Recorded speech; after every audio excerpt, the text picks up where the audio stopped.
محمد اور احمد بھی نام رکھا جا سکتا ہے۔ ایک حدیث مبارکہ میں ہے کہ جس گھر میں کسی بچے کا نام محمد ہو اللہ تعالیٰ اس گھر والوں کو فاقہ کے عذاب میں مبتلا نہیں فرماتے۔ ہمارے اکابر میں یہ محمد کا نام رکھنا اتنا پسندیدہ تھا، امام غزالی رحمت اللہ علیہ 7 پشتوں تک، یعنی اوپر کے دادا کا نام بھی محمد، پھر ان کے بیٹے کا نام محمد، پھر ان کے بیٹے کا 7 نسل تک نام محمد چلا کرتا تھا۔ بچے کی کنیت بھی بچے کی وجہ سے رکھی جا سکتی ہے، باپ کی، جیسے ہم ابو داود، تو بچے کے نام پہ باپ بھی اپنی کنیت کو رکھ سکتا ہے۔ جیسے کسی ماں کا بیٹا محمد ہو تو وہ ام محمد کہلائے۔ تو یہ 7ویں دن 3 کام کیے، عقیقہ ہوا، بال منڈوائے، نام رکھا، اور ایک چیز یہ کہ اگر وہ بیٹا ہے تو اس کے ختنے کروانا۔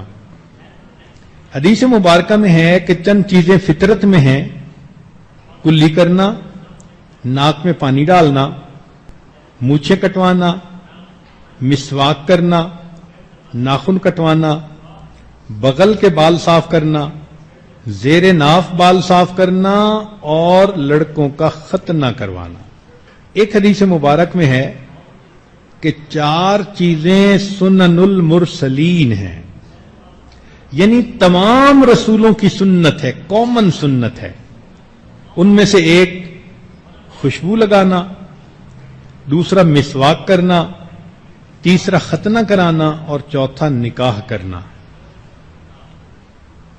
اب 7ویں دن جب یہ اعمال ہو گئے تو اب اس بچے کو 2 سال تک دودھ پلانا یہ اس کی ماں کی ذمہ داری ہوتی ہے۔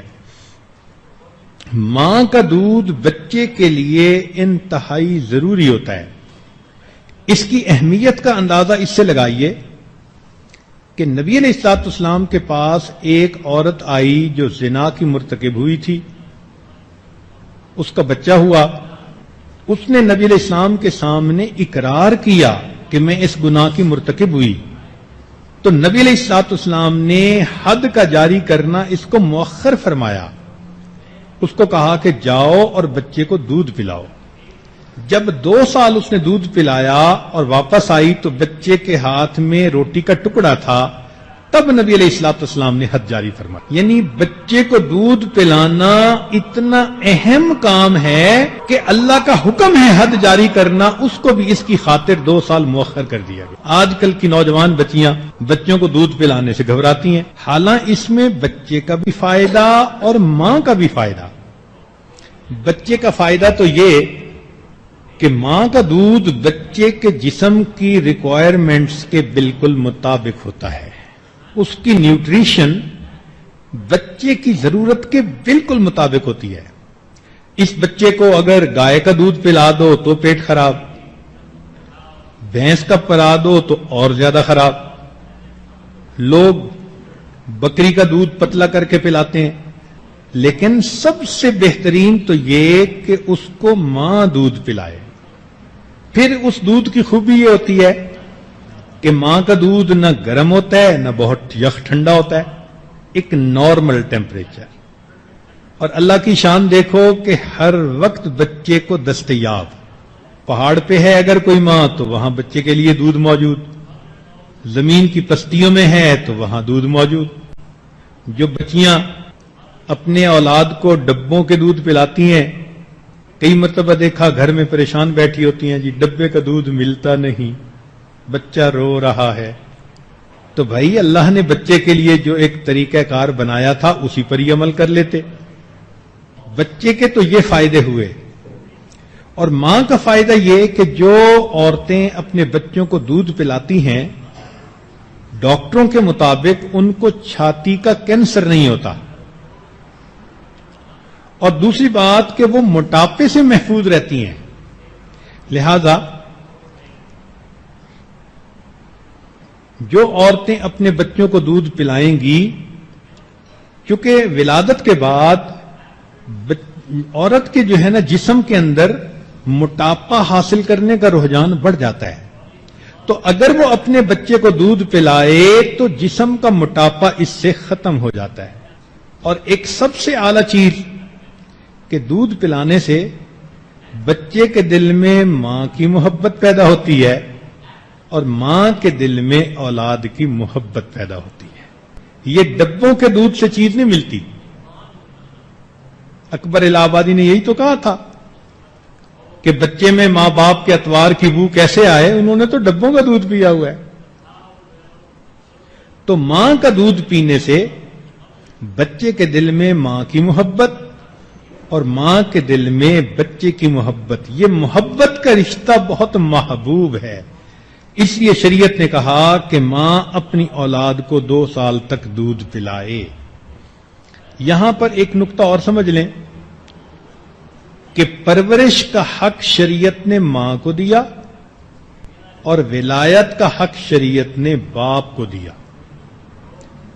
اس لیے کہ ماں بہتر پرورش کر سکتی ہے.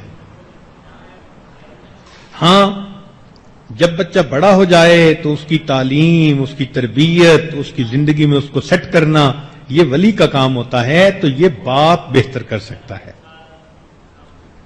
تو اس لیے اگر بچے کو شروع سے ہی اسلامی تعلیمات کے مطابق ہینڈل کیا جائے تو بچہ شروع سے ہی اپنے دل میں نیک جذبات حاصل کر لیتا ہے اور وہ نیکوکاری کی زندگی گزارتا ہے. عام طور پر اولاد کے بگڑنے کا سبب ماں باپ کی غفلت. اس کی 2 وجوہات ہوتی ہیں.